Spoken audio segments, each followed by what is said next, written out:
Bien, on commence. Nous avons fini la leçon sur la conduction électrique dans les métaux. Et nous avons dit que dans les métaux, le courant électrique est dû à un déplacement des électrons libres qu'on appelle aussi électrons de conduction.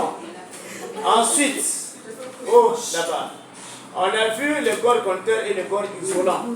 Les corps conducteurs sont des corps qui conduisent le courant électrique. Et on a donné des exemples des métaux, la solution ionique.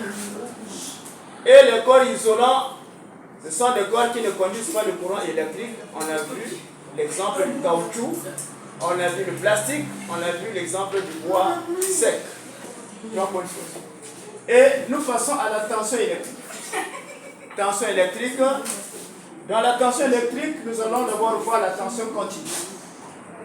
Mode de production. Comment doit-on produire une tension continue? Et nous avons dit qu'une tension continue est produite par des générateurs de courant continu. Et vous avez dit, c'est quoi un courant continu?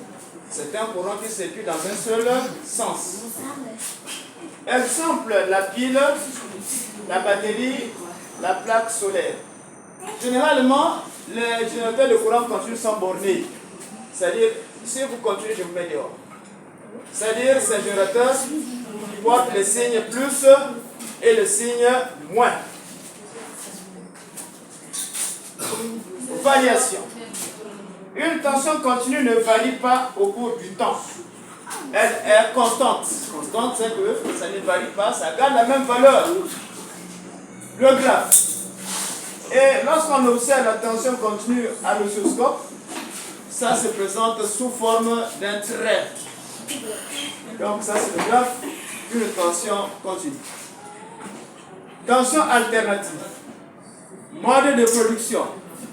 Comment peut-on produire une tension alternative? Une tension alternative est produite par des générateurs de courant alternatif. Et nous avons défini le courant. C'est quoi le courant alternatif? C'est un courant qui circule dans les deux sens. Tantôt, ça prend des sens positifs et ça prend aussi des sens négatifs. Et ce courant est appelé courant alternatif. Donc, les générateurs de courant alternatif, nous avons le groupe électrogène. C'est un générateur de courant alternatif.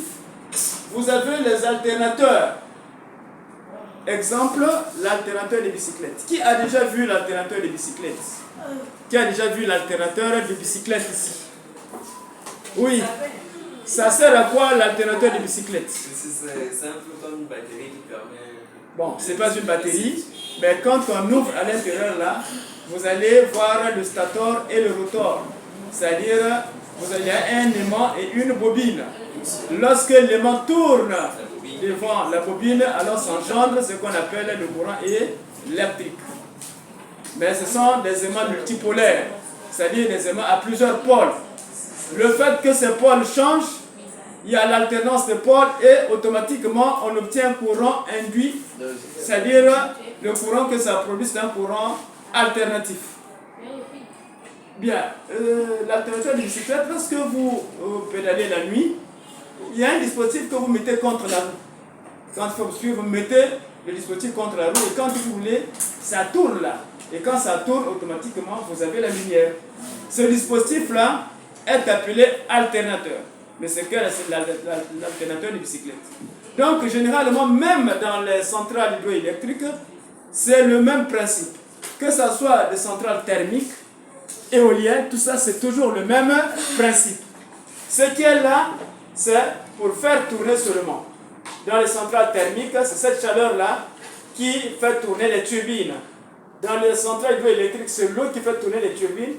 Et dans les centrales éoliennes, ça là-bas aussi, ce sont le vent qui fait tourner la turbine. Et voilà, on obtient toujours le courant alternatif. C'est le même principe. Donc vous aussi, un jour, si vous pouvez trouver, c'est-à-dire le mécanisme pour faire tourner la turbine, alors vous aussi, vous allez produire le courant alternatif. Bien. Donc, variation. Une tension alternative varie au cours du temps. Elle prend alternativement des valeurs positives et des valeurs négatives au cours du temps. On les appelle aussi tensions variables. Voici le graphe de cette tension. Donc ici, si je peux avoir une droite ici, là c'est 0, et là c'est plus, là c'est moins. Quand ça monte ici, ça prend la valeur positive. Et quand ça descend là, c'est-à-dire en dessous de cette ligne, ça prend la valeur négative. Quand ça monte, c'est positif, et quand ça descend, c'est négatif. Mais cela est proportionnel, c'est-à-dire ça dépend de l'aimant ou l'électron aimant. C'est ce qui fait que nous obtenons un courant alternatif. C'est cette alternance des pôles. Dans un aimant également aussi, on peut avoir deux pôles.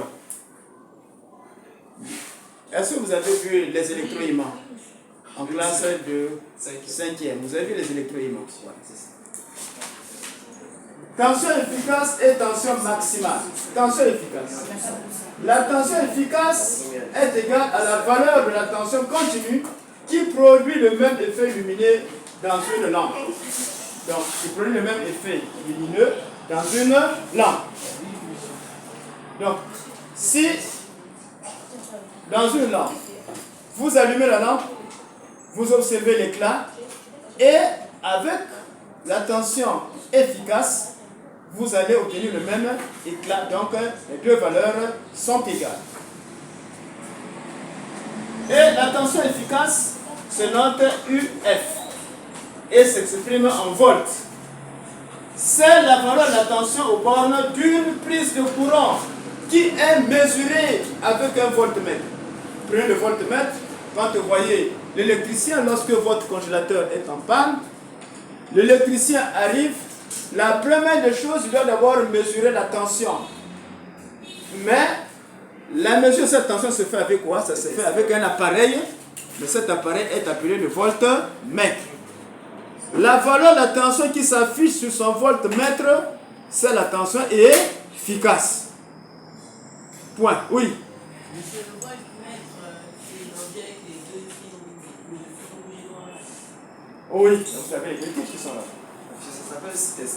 Mais le reste là, on verra comment fonctionne un voltmètre. Mais ici, on s'arrête d'abord. Donc voilà la fin de cette partie. Mais ça continue.